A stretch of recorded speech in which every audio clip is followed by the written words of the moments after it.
আজকে আলোচনা করব আপনাদের মাঝে কিভাবে তাবিজ কবজের মাধ্যমে শত্রুকে ধ্বংস করা যায়, শত্রুকে মেরে ফেলা যায়। আমার এই ভিডিওটা যারা ক্লিক করছেন বা যারা দেখতেছেন তারা প্রত্যেকেই বিভিন্ন শত্রুর মাধ্যমে প্রতারিত হয়ে আসতেছেন এবং আপনারা সেই শত্রুকে তাবিজ কবজের মাধ্যমে বান মারতে চান। কারণ শত্রুকে সরাসরি কিছু করার ক্ষমতা আপনার নাই।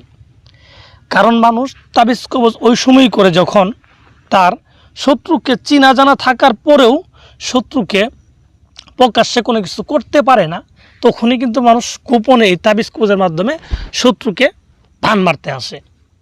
আর তখনই কিন্তু মানুষ ধোঁকা বলতে এই বিভিন্ন কবিরাস্তান দিয়ে গেছে যা অনেক টাকা পয়সা খরচ করে কিন্তু কেউ সঠিকভাবে কাজ করে দিতে পারে না। আবার অনেকেই নিজেরাই হাজার হাজার তাবিজ করে কিন্তু তারপরেও কোনো রকম কাজ হয় না। এইভাবে সে অনেক দিন থেকে প্রতারিত হয়ে আসতেছে, কাজের কাম কিছুই হয় না। এর একটা কারণ আমি আপনাদের বলছি। এর কারণ হচ্ছে আপনারা একটা ভিডিওতে যদি খালি দেখেন থাম্বনেইলে যে বান মারার মন তো পাগল হয়ে যান গা। আরে ভাই ভিতরে ঢুকেন, দেখেন, নিজে বুঝেন, নিজের বিবেক দিয়ে যে তাবিজটা দেখে আসলে কাজ হবে। একজন মানুষ হয়ে আর একটা মানুষকে মারা কি এত সহজ? তো আপনাকে বলছে 5 মিনিটের ভিতরে লোক মারা যাবে, মন্ত্র দিয়ে দিলাম, আপনি পাগল হয়ে যায়, মন্ত্রটা পাঠ করলেন, এই মন্ত্রটা তার জন্য করলেন, তাহলে কী হলো? তার তো বড় ক্ষতি হইলই না, পরবর্তী তাকে যে ক্ষতি করতে পারবেন না এটার ব্যবস্থা হয়ে গেল। এর জন্যই বলি শত্রুকে ভান মারতে গেলে খুব সাবধান। আপনি একটা তাবিজ সম্পর্কে জানলেন, জানার পর আপনি নিজে বুঝবেন যে আসলে এই তাবিজটা দিয়ে কাজ হবে কি না, নিজের মনেও প্রকাশ করবেন। কারণ সহজ কোনোভাবে শত্রুকে ক্ষতি করা যায় না। তাই বলছি একটা তাবিজ দেখবেন, তাবিজের নিয়ম সম্পর্কে জানবেন, তারপর আপনারা তাবিজটা করবেন সঠিক নিয়মে, তাহলে দেখবেন প্রথমেই আপনার কাজ হয়ে যাবে। তো আজকে এরকমই একটা তাবিজ নিয়ে আলোচনা করতেছি, যে তাবিজটা একটা 100% কুফরি তাবিজ এবং এই তাবিজটা দূরে বা কাছে যে কোনো ব্যক্তির জন্য তাবিজটা প্রয়োগ করা যায়। আপনার কাঙ্ক্ষিত শত্রু, ঠিক আছে, আপনার প্রকৃত যে শত্রু, তাকে যদি আপনি এই তাবিজটা করেন, সে যদি বিদেশেও থাকে, আপনার দেশের বাইরেও যদি থাকে, তাকেও আপনি এই তাবিজটা করে ক্ষতি করতে পারবেন। কিন্তু কথা হচ্ছে তাবিজের সঠিক নিয়ম যেভাবে বলা আছে সেম টু সেম ওইভাবেই কিন্তু তাবিজটা করতে হবে। তাছাড়া যদি আপনি নিজে পণ্ডিতি করে কিছু করতে যান তাহলে কখনোই আপনার তাবিজের কাজ হবে না।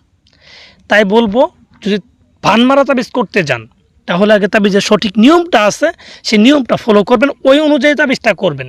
একটা তাবিজ করবেন আপনি, একটা তাবিজেই কাজ হবে। আপনার কারোর কাছে যাইতে হবে না, নিজেই করতে পারবেন যদি সঠিকভাবে করেন আর তাবিজ করার সম্পর্কে যদি অভিজ্ঞতা থাকে আপনার। তো যাই হোক, আমি কথা বাড়াবো না। যে তাবিজটা নিয়ে আলোচনা করতেছি এটা কিন্তু একবারে মারাত্মক ধরনের একটা ভয়ঙ্কর কুফরি তাবিজ। এটা যদি আপনি মজা করো যদি কারোর জন্য করেন, দেখবেন সে ধ্বংস হয়ে যাবে, একবারে গ্যারান্টি। তাবিজটা সঠিক নিয়মে করতে হবে। তো সঠিক নিয়মটা তাহলে কি আমি আপনাদের বলছি, আপনারা মনোযোগ সহকারে আমার কথাগুলো শুনেন। আমার কথা শুনে দৌড়ায় তাবিজ লিখেন না, আমি কি বলি ভালোভাবে সম্পূর্ণটা শুনেন। এই তাবিজটা যারা লিখবেন, প্রথমত তাবিজটা লেখার পূর্বে তাবিজটাকে ভালোভাবে দেখে নেবেন কোন জায়গায় কি দেওয়া আছে।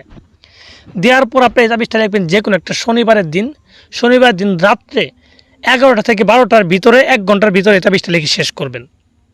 এবং এর জন্য যাইতে হবে আপনার যে কোনো একটা শ্মশান ঘাটে যাবেন। শ্মশান ঘাটে যাওয়ার পর, ঠিক আছে, শ্মশান যেখানে চিতাটা পুরা, সেই জায়গায় আপনি বসবেন, দক্ষিণ দিক মুখ করে বসবেন। দক্ষিণ দিক মুখ করে বসার পরে আপনার কাঙ্ক্ষিত শত্রুর মতো করে, তার চেহারার মতো করে একটা মূর্তি বানাবেন। মূর্তি বানানোর পরে সেই মূর্তিটাকে উপরে এই তাবিজটা অঙ্কন করবেন। মূর্তির পিছনের দিকে এই তাবিজটাকে অঙ্কন করবেন, একটা মূর্তি বানাবেন। তো অঙ্কন করার পরে তার সামনের দিকে শত্রুর নাম, তার বাবার নাম লিখে দিবেন।